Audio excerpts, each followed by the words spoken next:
around and get really horribly dizzy, which is a really bad idea on this video. Ooh. In this video, I'm going to be talking all about the tapered red oak bow staff we have for sale at Enso Martial Arts. I'm going to be giving you a little bit of background on bow staffs. I'm going to be talking about the differences between this bow staff and other ones that are available on the market. I'm going to be talking about what it's made of, why it's like this, and at the end I'm going to give you a few little tips and tricks just to get you started with training with bow staff.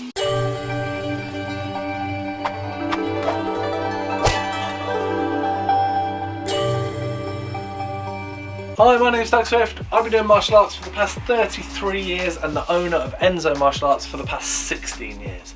If you're liking this video, click the little icon in the bottom right hand corner, subscribe to this channel and get all the latest videos from Enso Martial Arts.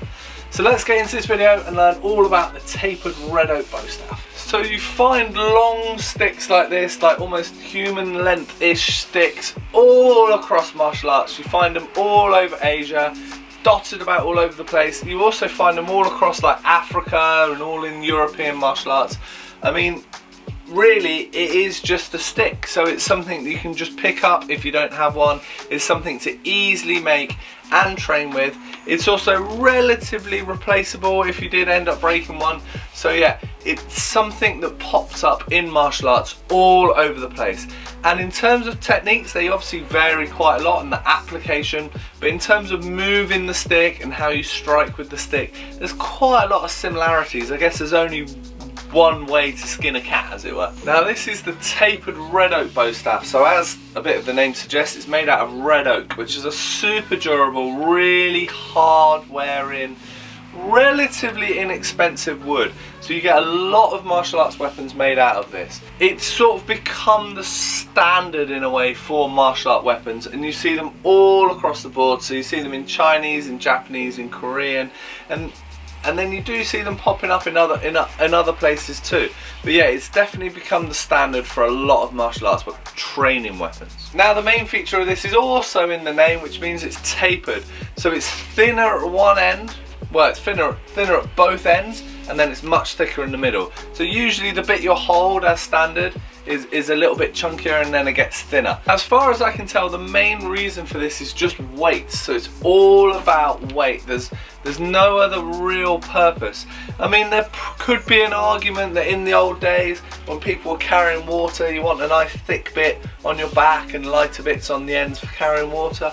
But I don't know if anyone would really bother going to that much trouble to taper a wood very evenly to then have like a thinner bit on the ends where you're carrying water. But you know, it is a possibility. Really, I think it's all about weight.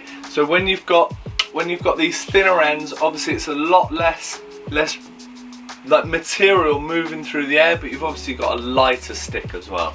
Now the modern day equivalent of these is the graphite bow staffs, which are really thin on the ends.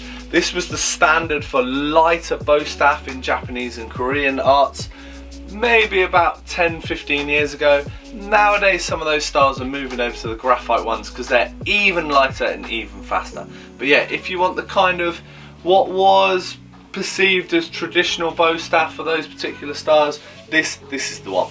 So that moves me neatly into the styles that use these. Mainly this is like karate or taekwondo tend to use these tapered bow staffs. It's not really anyone else using these much. I mean, nowadays a lot more people are going for the thicker like red oak bow staff, the standard, the 1.25" bow staffs. There's not so many people buying these tapered ones these days, and I think it's because of the age of the graphite bow staffs. People have picked up the graphite ones. Personally, I'm a super traditionalist, so don't judge me if you really like the graphite. I think the wooden staffs are much nicer. They're much more tactile, they're much nicer to train with, and you know, the styles like karate that are moving away from the wood and going to graphite, I don't know if that's a good progression personally, but that's just my personal opinion. Personally, I really like the wood. I think it's really nice to be able to train with natural products, natural materials. I think it's really important, and yeah, I actually think these tapered bow staffs have a really nice feel to them, really nice training with them. Now the centre of these bow staffs aren't that thick. These come in about 1 inch.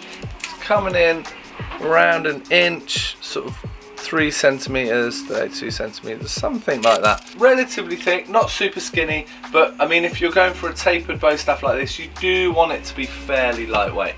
Now, at the end of the bow staffs, they're again much skinnier. They're down to about 22, 23 mil and about 3/4 of an inch. So yeah, much skinnier than what you'd expect of a standard bow staff. Anything that we call a bow staff at Enso comes in at 6 foot, and I know there's variation, especially in the Chinese martial arts. The staffs vary a lot, but then I guess they wouldn't call them bow staffs, would they? So this comes in at, oh, hard to see it with the light, yeah, 6 foot and 183 centimeters. So just looking at the weight, this weighs in at just around 860 grams. So again, much lighter than the standard red oak or white oak bow staffs. So at Enso Martial Arts, we have a wide range of bow staffs. So as well as the tapered red oak bow staff, we also sell standard red oak bow staff, foam bow staffs, really good for sparring, and rattan bow staffs. It's slightly bendy. They're not strictly a bow staff, we do sell the Chinese waxwood kung fu staffs. And there's a whole wide range of bow staffs, so check out our website, I'll put a link in the description. As promised at the beginning of the video, I just thought I'd give you a few tips and tricks just to get you started with bow staff, just so you've got a few things to get on with and practice. So the first thing I like to do is just a bit of spinning. Now you can keep your hands fixed and just have the point of the tip just going round each side. You can also mix that up a bit if you're going sort of half a turn on each side or a whole turn on each side, and then you can switch it through your hands. So you're spinning it, it feels like you're spinning it twice on each side, but it's probably 1.5 turns on each side. So just getting used to switching it between your hands, turning it nice and fluid. Now this is quite good to practice in a small space like this shop, because it means you get really consistent. You're not smacking into anything. All your turns are pretty even and pretty the same each time, which is what you want. So yeah, really easy, really sort of classic bow staff technique, really good. This exists in nearly all the styles where you're going to be picking up a stick. At some point you're going to be spinning it in that way. Now you can do all kinds of variations with these spins, so you can do extra spins by rolling them through your fingers if you want. You can turn over your elbows, you know, all kinds of different things. You can have it where you spin it behind your back, exchanging it through your hands, very even, nice spins all the way through. There's loads of things, I mean, to the point where you can just carry on spinning it behind your back if you want. You can just keep turning round and round and round and round and get really horribly dizzy, which is a really bad idea on this video. Ooh. Now the other thing that's good to do, is, which also includes spins, is reverse spins. So again, you can just spin it one side each, keep your hands in the middle, just turning it, getting used to spinning the bow staff. Get nice even spins, and again you can exchange it across your hands if you want. So you get sort of 1.5 spins on each side, but you can also just do it where you're spinning it once. And this you can kind of play with, so some people have their hands further down the bow staff, so you're getting a lot more power on the end,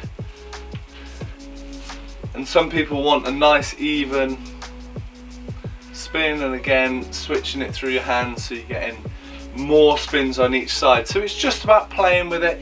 It's just about having the bow staff comfortable in your hands, spinning round and round, getting used to changing hands, changing direction. Loads to get started with there. So yeah, have a play and I hope it's useful. Thanks very much for watching. I hope it was useful. I hope you learned loads about the tapered red oak bow staff we have for sale at Enso. If you like this video, click the little icon, subscribe to the channel and get all the latest videos from Enso Martial Arts. Thanks very much and I'll see you soon. Cheers!